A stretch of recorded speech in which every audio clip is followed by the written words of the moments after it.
This meeting of the Eureka Springs City Council will come to order. Madam Clerk, would you please establish a roll call order?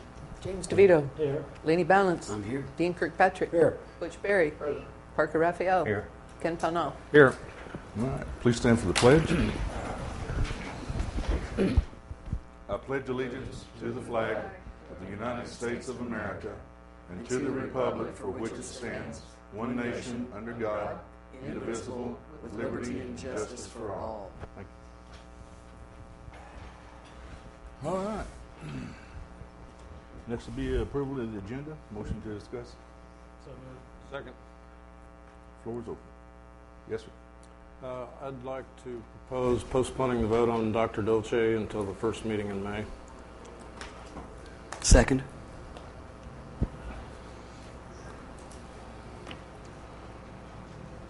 Second meeting in May. Okay. It's in the hospital? Yes. Anybody else? All right, if no further. Motion to approve the agenda as with the addition of the Dr. Dolce's nomination. Move to the second meeting in May. All in favor say aye. Aye. Any opposed? So it is. Motion's approved. Approval of the minutes. Motion to discuss. So moved. Second. Yes, sir. Move to approve the minutes of the March 26th meeting. Second. Any further discussion? Additions, deletions, changes? All in favor say aye. Aye. Any opposed? Minutes are approved. Next will be Commission Committee Authority reports. April 9th minutes.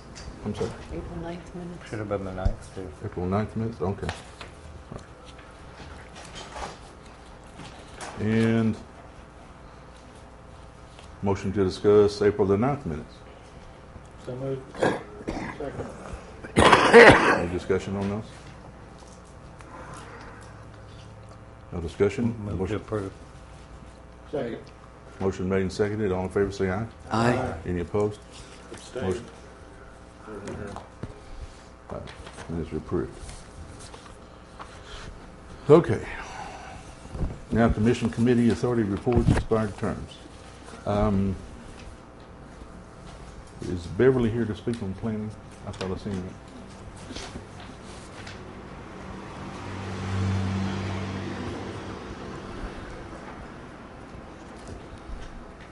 No?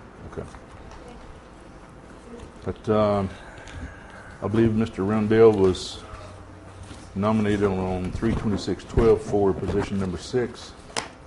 Mr. Penna. Move to approve Ken Rundel in position 6 for Plan Commission. Second. All in favor, say aye. Discussion, please. Oh, go ahead.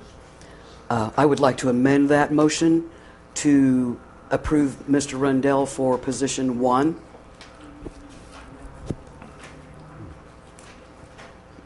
Second. Point of order. Yes, sir.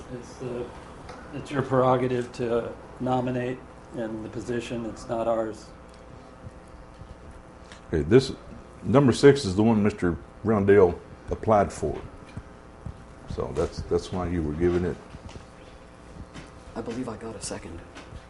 You don't have the authority to amend his nomination. You can approve or disapprove his nomination. Where did you find that information? That would be according to case law. Would you care to show it to me in writing? I can't not tonight. You did not give me an opportunity to prepare by having notified me that you intended to do something like that, but I could, yes, given sufficient time, I believe. Then Was there a second on then that? I would move to table this. Or a motion on the floor. He's been nominated since 3/26. I'd move to table this until I have the information requested. Is there a second? Okay. Motion fails, no second. We'll go back to the original vote. All in favor say aye. Aye. Any opposed? Abstain. Okay. Mr. Rundel is now in position number 6 on planning. On the CAPC, is Mr. Maloney here? No. Okay, all right. I believe he had some information regarding the nomination of Mr. McClone, but we'll wait till they show up for that one. Hospital Committee, Mr. Pownell has already moved to postpone discussion on Mr. Dolce to the second meeting. We'll move us to Parks, no nominations. On HDC, we do have two nominations. Dan Hebert for position number 3 and Susie Allen for position number 4. You should have applications in your paperwork to review. Don't believe we have anything from the cemetery. And Ms. Balance, do you have anything on the yellow bag? The Yellow Bag Research Committee has found that the yellow bags do indeed take in from the average resident about $20,000 a year. When the yellow bag project began, it was to fund the recycling program, which Eureka Springs was in charge of. In the interim, the yellow bag, the recycling program has moved to another entity being in charge of it. So $20,000 being a very tiny part of our budget, and being as our budget this year from certain departments has been overspent by at least $250,000 and probably closer to $500,000, I think it would be appropriate to take some of the burden off of the average resident at this time. And so with that in mind, I would move to do away with yellow bags. Second. Okay, any further discussion? Mr. DeVito. Well, the impetus behind the yellow bags is to encourage recycling. And if we do away with the yellow bags, then people aren't going to recycle. And we're going to lose space in landfill, which is a very hot topic in a 4-county area right now as to the viability of the landfill and its future. So we have a system that's been working for a good 20 years. I don't see any impetus to change the system. I'm not hearing from the community that there's any disproportionate burden placed on the individuals in the community. As a matter of fact, it's a very successful system. It's been a model for the state. I see no reason to change it at this time. It's working well. It's keeping things out of the landfill that would otherwise be put there by people. So it's a benefit to the future of the community in the 4-county area of which we're part of the waste management program. Mr. Berry, you had your hand up second, sir. Yeah. I did some research on it too and talked to former people that was involved with this when it started. And as Mr. DeVito said, it wasn't to generate any funding, it was to encourage people to recycle. I find it ironic that we're talking about the Climate Energy Committee and report, which encourage recycling, and yet here we are saying let's do away with the yellow bags, which again, if we do that, it would not encourage people to recycle. They'd just be throwing things away in black bags instead of trying to use their green boxes. So, I think this is an ordinance or a motion that should be defeated. Mr. Pownell. I have a question for Ms. Balance's committee. In your research, are the yellow bags sold at cost to the public, or is there a profit made? I believe there is a profit made. Mr. Effian. You had your Yeah, I hand. don't think you can force people to recycle. I think people are going to, you have to educate them into recycling, and they're going to recycle. If they're going to recycle, they're going to recycle. If they're not, they're not. You can't do anything about it. Mr. Berry, you had your hand up next. Yeah, it's a question for Ms. Balance. Who all ended up on the Yellow Bag Committee? The Yellow Bag Committee ended up being myself,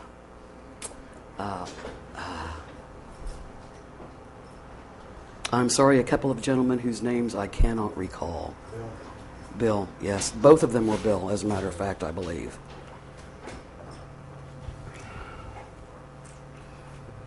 Ms. Balance.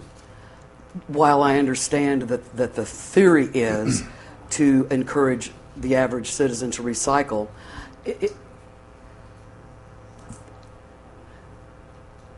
and I understand that, and as Mr. Raphael pointed out, people will recycle. Some people will recycle, some people will not, whether they have the yellow bags to coax them or not. But that still leaves the issue that the businesses are not forced to use the yellow bags, and so what is there to encourage them to recycle? And if the businesses, if you say, hey, we trust the businesses to recycle, why wouldn't you trust the people to recycle?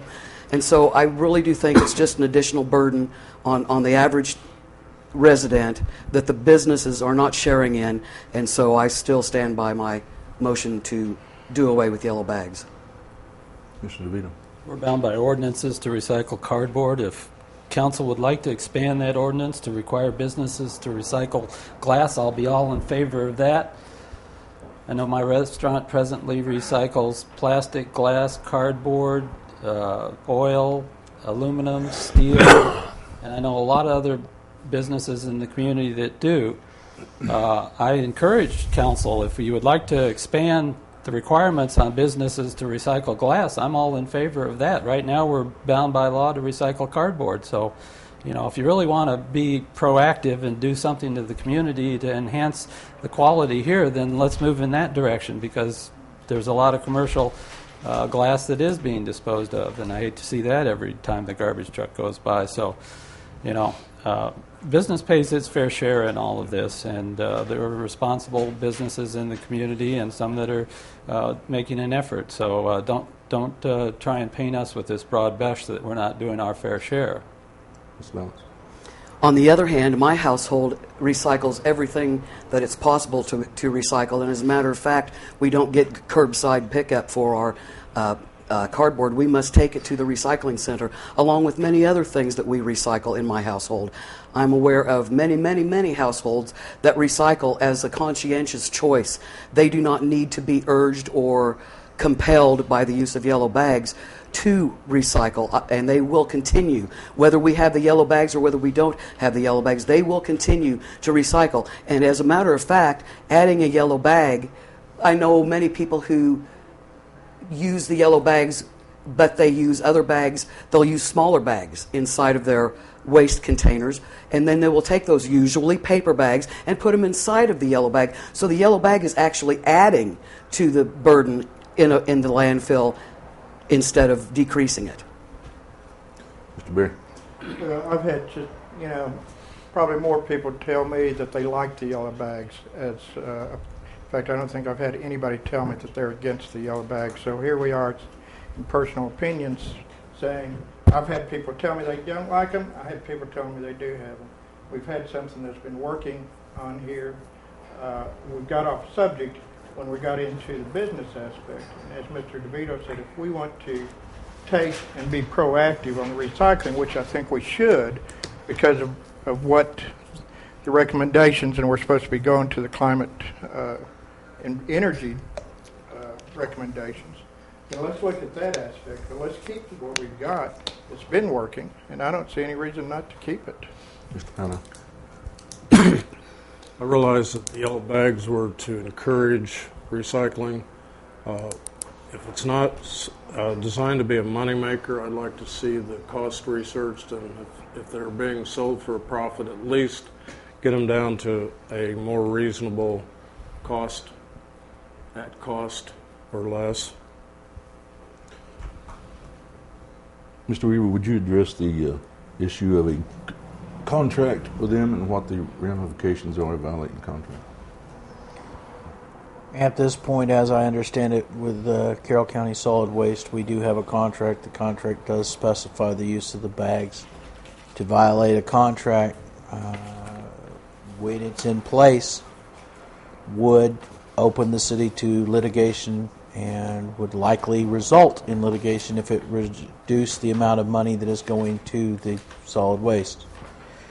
The contract that we have does expire after a certain period of time, and the terms thereof could be renegotiated, but to try to do this unilaterally at this point could very well result in litigation. Ms. Bowles. We are already out of compliance with the contract because the contract says, and I will quote, commercial customers shall be required to use containers provided or approved by the authority or approved bags, tags, or containers provided by or purchased from the city or the city's designated agent. So, we are already out of compliance with the contract because it says commercial customers shall be required to use containers or approved bags. And I see many black bags in front of businesses on trash pickup night. So we're already out of compliance. So I'm sorry that argument doesn't hold any water. Whether or not we are out of compliance, I would counsel the respective councilmen to not make blanket statements that might be used in a court of law against the entity for which she sets, but also at this point that it is out of compliance has not been brought up by the authority, but that does not mean that they have waived their ability to bring up any other matter that might bring us into breach of contract. Yes, sir. Why would the recycling company be getting less money? Is that $20,000 going to, where is that money going? Us. Goes to us. Yes, sir. So why would they be losing any money? I am not going to make that determination for them. That would be something they would make the determination as to whether they believe it's a breach of the contract. And one of the things that would be a possibility would be if they see the stream of recyclables decreased, they sell those recyclables, is my understanding. And if the stream was to decrease because of the action of this council, they could see a negative aspect on their bottom line. Any further? There's a motion and a second to do away with the yellow bags totally. Any further discussion? Okay. All in favor say aye. Aye. Aye. All opposed say no. No. No. We didn't hear what you said. So 3-3. No. Roll call vote, please. You can't call for a roll call vote. Didn't we move to a proceed that anything that was final was a roll call vote? What you're doing would not necessarily be final. I don't see why there can't be a roll call vote, but honestly, you're not doing a final action because you could have not approved or disapproved it finally without an ordinance. Okay, may I ask who the three nay votes were? Mr. Berry, Mr. DeVito, and Mr. Pamela. Did you ask for the nay votes? Yes. Mr. Bonnell voted in the negatory. No, it was 3 and 3. Very good, thank you. Okay, moving on. Deer Hunt Committee, we have been in contact with Game and Fish. We will be having another Deer Hunt Committee meeting. When are we scheduled again? Okay. We are going to approach this hunt like a hunt club, as the Game and Fish defines it now, as opposed to going through the Arkansas Bowhunters Association, go through the International Bowhunters Association. It'll be easier this way. We can pick the hunters that we want and put them where we want them, and we will supervise them. Game and Fish will also assist in the supervision of. This thing could morph into something a little more, for lack of a better word, well, okay, I'll just leave it at that. Yeah, I'll just leave it at that. So that's where we are right now. It could be subject to change before it's finalized. Okay. We are now up to public comments. We're looking for the board.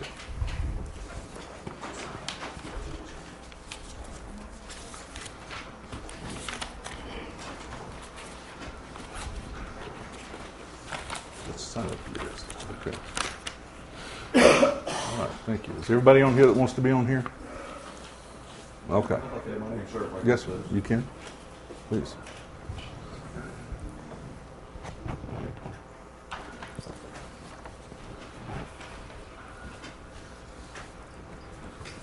Okay. Is this everybody? Okay, remind each of the speakers you have 3 minutes. Diane will be timing it. First up is Bob Roppers. Where's Bob at? I seen him out there in the hallway a while ago.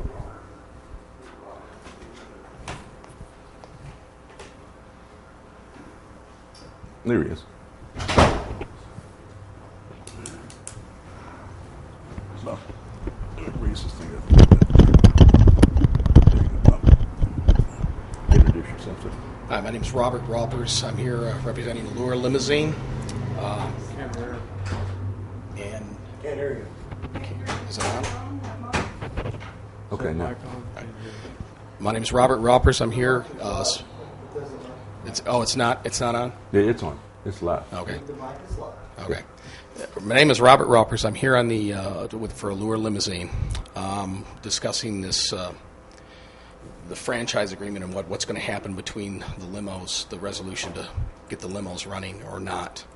What I want to say here is basically I did a little checking on this agreement that I've been told where the talk was bringing in Hot Spring, Arkansas's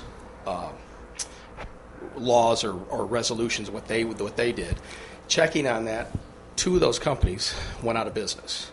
One is left that is located in the county. The business is actually not in the city limits, it's in the county, and that company just kept running. It didn't go by Hot Springs rules. So the 2 that were within the city limits, they closed their doors. And that's basically what will happen here if this happens, to go hourly.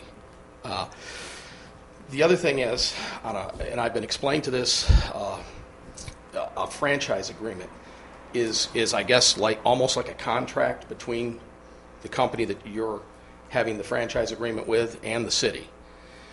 And I checked with Little Rock and Yellow Taxi, and what they've explained to me was that you need to, under those guidelines, the taxi company that you have has to meet the state requirements and the DOT requirements, which Mr. White's business does not come close. There's no meters in those cars to show somebody, how much they're being charged, how many miles they've gone to substantiate what the fee is. I've heard the fees all over the board.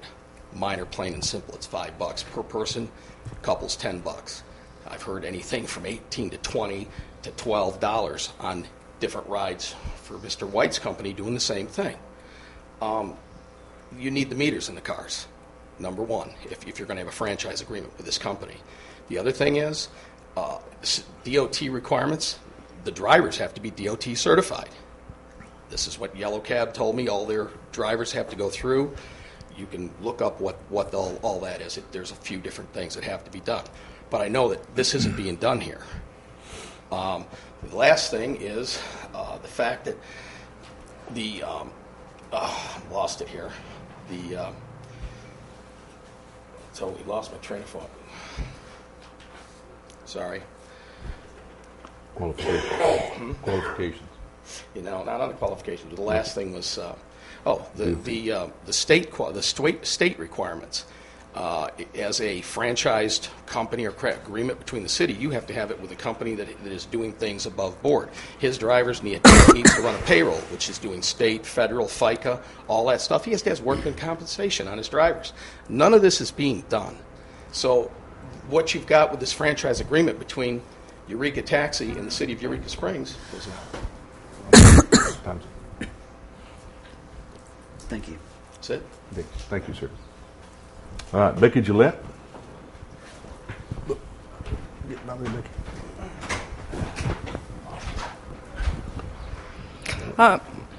Is that good?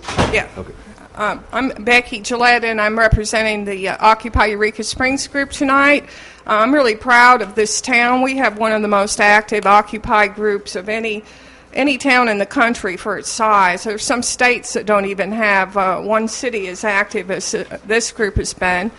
And it's been holding protests every Tuesday afternoon at 4 p.m. at Wall Street and 62, and doing a lot of other actions to be good citizens and be involved in our government. Coming here tonight to ask you to consider being the first city in Arkansas to adopt a resolution in support of move to amend the Constitution of the U.S. to get corporate money out of politics, or at least help with that problem. We have a petition here that's part of a national petition. This is some of the local people that have signed it. It is the move to amend is an effort to overcome the Supreme Court decision, Citizens United, that basically gave corporations unlimited ability to influence campaigns with their money and not even say where the money comes from. This is a citizens petition. We call upon the U.S. Congress to pass and send to the states for ratification a constitutional amendment to restore the First Amendment and fair elections to the people.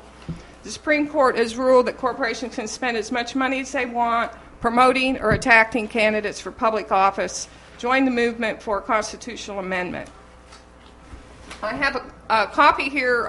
The two largest cities in the U.S., New York and L.A., have adopted this resolution, as well as another 50 cities throughout the country. Eureka Springs has been a leader in the past with resolutions on the domestic partnership and the marijuana referendum. I would like to see the city once again be the most progressive city in Arkansas and adopt this resolution. It won't cost you anything. I think that a large number of people in our community are concerned about equating money with free speech, and that's what this comes down to, saying that a corporation has the same rights as an individual to free speech, but it does not have the same responsibilities. You can't put that corporation in jail if they murder somebody or do something wrong. And so we need to, citizens are citizens, corporations are corporations, and we need to take action to basically change the situation we have now, which right now we have the best democracy that money can buy. But money should not be what defines a democracy, but the needs of the people. And so I'm asking if you would consider this. There's a model resolution in here that's similar to what the other cities have signed. It's kind of long with a lot of whereases, so I won't read it to you, and I know you have a long meeting, but we would appreciate your consideration of this. Thank you. Thank you, Ben.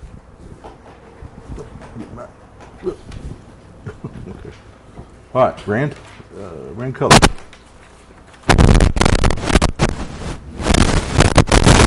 I am also part of the Occupy movement here in town, and I say a few things basically lined out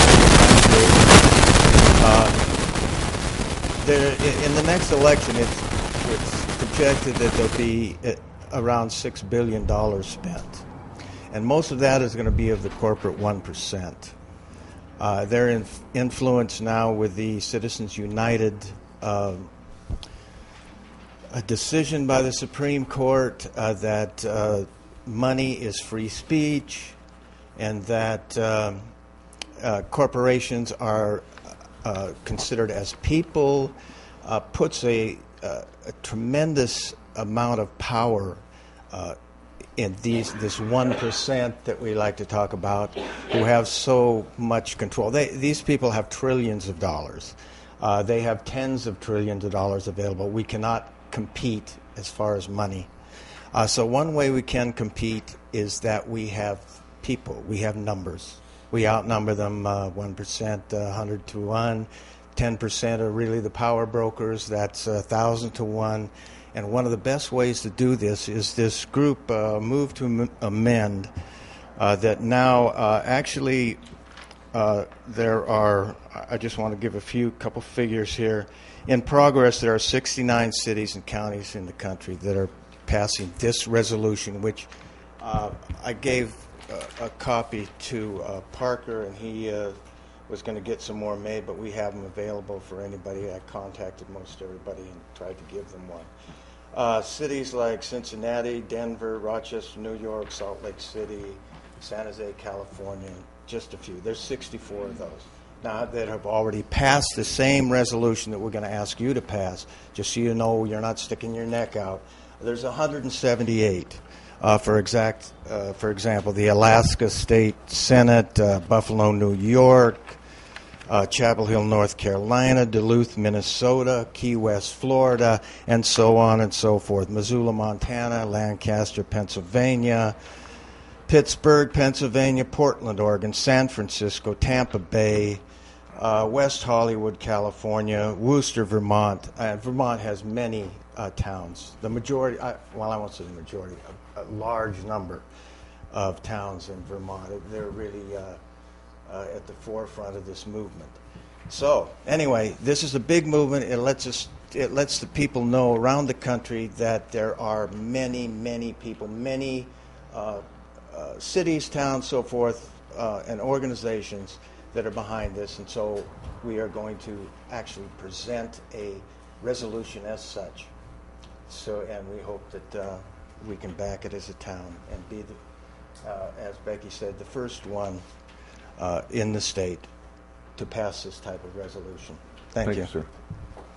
Jerry Landrum. He must be out in the hallway because I don't see him.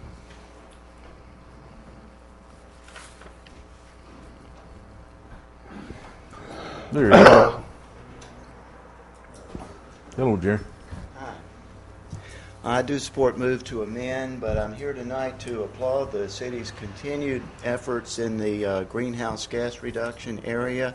This is just the first 3 pages, the summary of a 28-page paper by Dr. James Hansen, NASA's chief climatologist, who's the guy that's been right on this issue for a long, long time. He testified before Congress on it back in the early 80s. It's very important, the work that you're doing. At the bottom of page 2, it explains that right now we need a 6% reduction per year to avoid catastrophic climate change.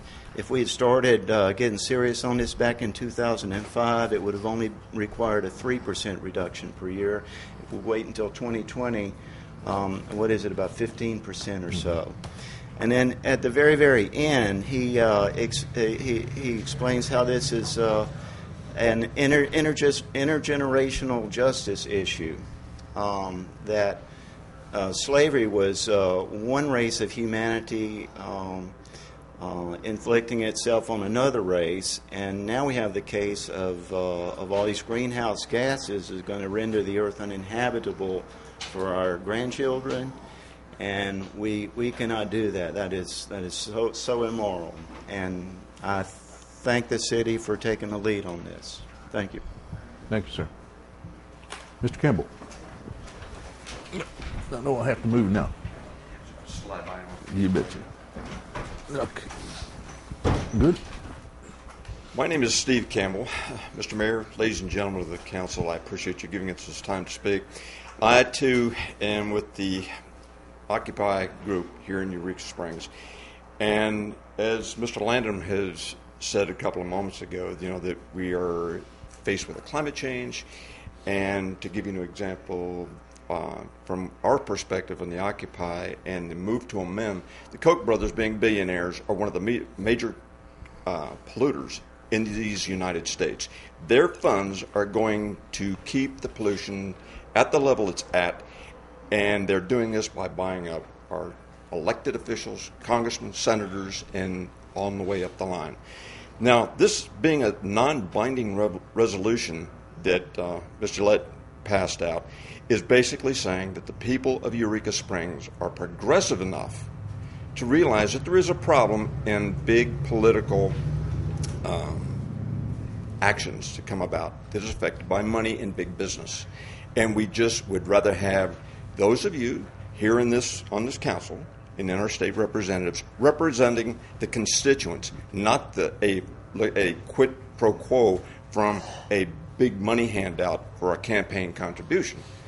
And so we understand that you probably don't want to have to contend with running your next campaign against someone who's being paid exorbitant amounts of money for an offer of assistance later on. And this goes not only for Eureka Springs, it goes for state and our national politics. So what we're trying to do is get Eureka Springs, being the first city in the state of Arkansas, to state that we need big business, big corporate money out of politics, and we can only do this by amending the Citizens United Amendment to the Constitution by our Supreme Court. Thank you very much. Thank you, sir. All right, that'll end public comments. Next, we'll get into unfinished business. First on the agenda is the non-conforming off-premises signs. Motion to discuss. Second. Made and seconded. Floor is open.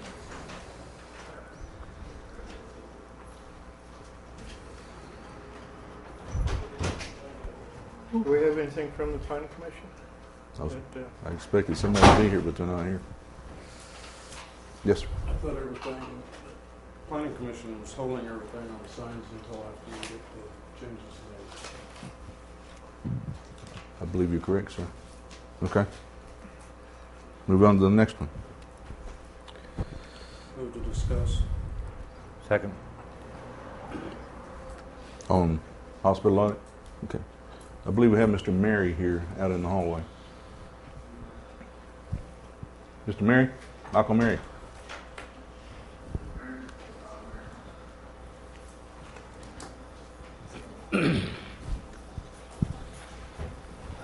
Hello, Mike. All right. Discussion's open, gentlemen. Mr. Mary is here representing the hospital board.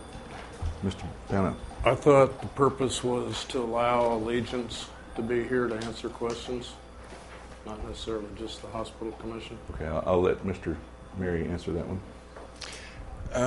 As far as I know, Allegiance wasn't notified to be at this commission meeting. Allegiance Healthcare in the last week has assigned a new CEO to Allegiance Healthcare in the Eureka Springs Hospital. And as soon as she gets organized with the hospital, as a matter of fact, I have a statement that she addressed to the commission at our last meeting that she's anxious to meet and cooperate with the city. So,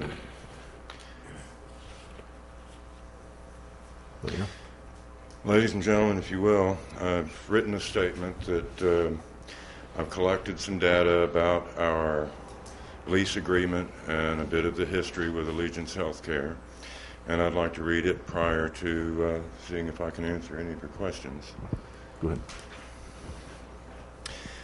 I'm here tonight to address questions regarding the current status of the lease with Allegiance Health Management and to give some history behind the contract with Allegiance and its current status. The council has asked that Mr. Russell Wendell from Wendell & Associates be present to answer questions regarding the Commission's most recent audit. Mr. Wendell has told the Commission he has been inundated with tax returns since the beginning of the year, but has put the council on his calendar for the next council meeting on May 14th. The council has also asked for a representative from the health law firm to be available for questions regarding the contract and lease with Allegiance Health Management. Our attorney, Seth Ward, has told me he could travel to Eureka Springs for the May 14th meeting as well, if after tonight the City Council still has questions for him. I'd like to make note in that regard that Mr. Ward's fees for travel and appearance are likely to exceed $3,000, and that his firm is in Little Rock. And that's something to consider in regards to bringing him here.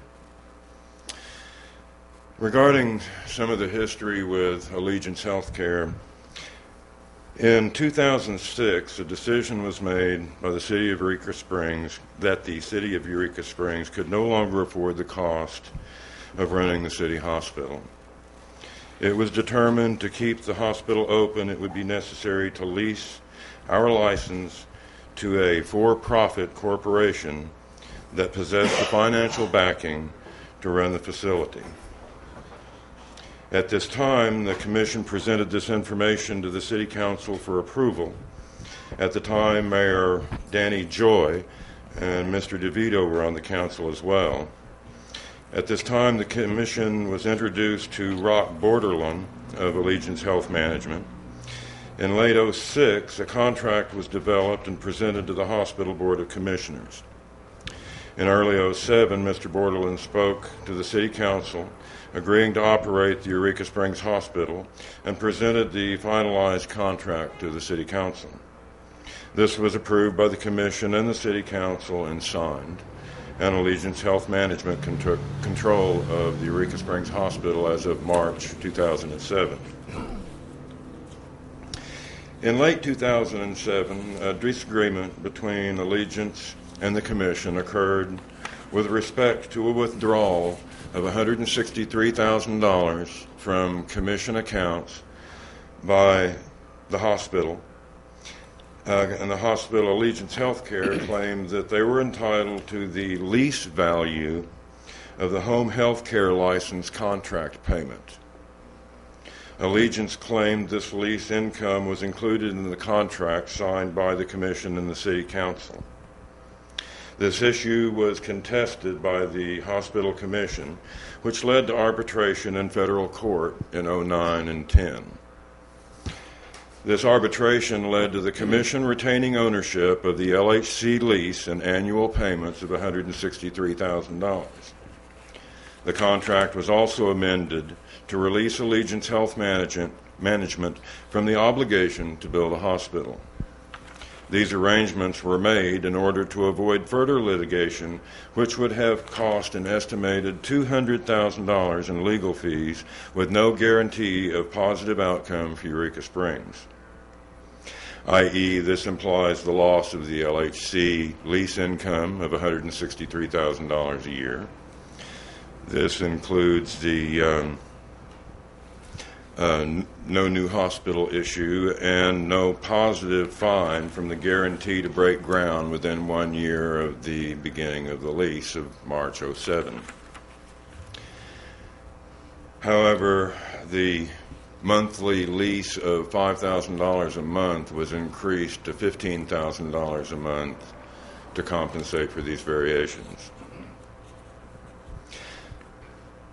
The contract with Allegiance Health Management was constructed with 2 5-year auto renewal options.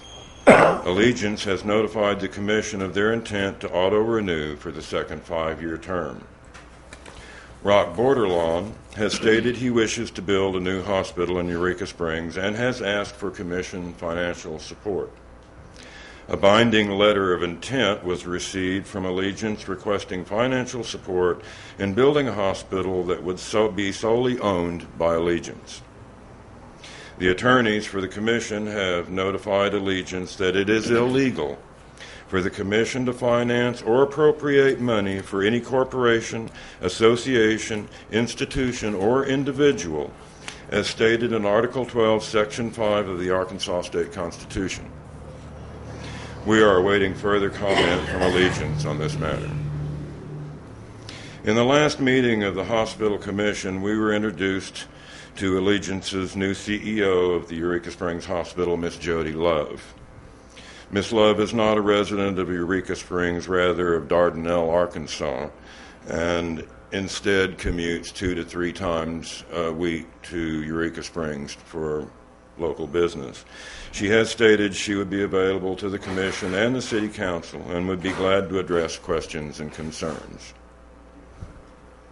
Concerning the questions regarding the audit of Wendell and Associates, the Commission has asked the Council to address their questions to Mr. Wendell at the next Council meeting. In order to keep everybody up forward with the financials of the Commission, I'd like to point out to the City Council that as of last month, the Commission's accounts exceeds $1 million. We receive $163,000 a year from a contract with the Home Health Group. We also now receive $180,000 a year from Allegiance Healthcare Management for the lease of the hospital and the critical access license that's required to run it. This totals a $243,000 annual income for the Commission. And outside of the current audit values stated in the audit of Mr. Rusty Wendell, that is our current status. Questions? Are there any questions, please? Mr. Pano, do you have any questions?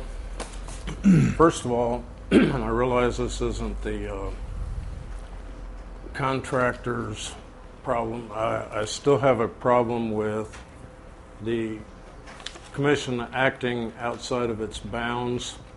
The state code, basically city code, states that the hospital commission is set up in accordance with state code, which states that the commission in state code 14-264-104, commissioners, by and with the consent of city council, shall have the authority and power to lease the hospital to a nonprofit or benevolent organization. Regardless of what the last mayor or council did, it was illegal in accordance with state code.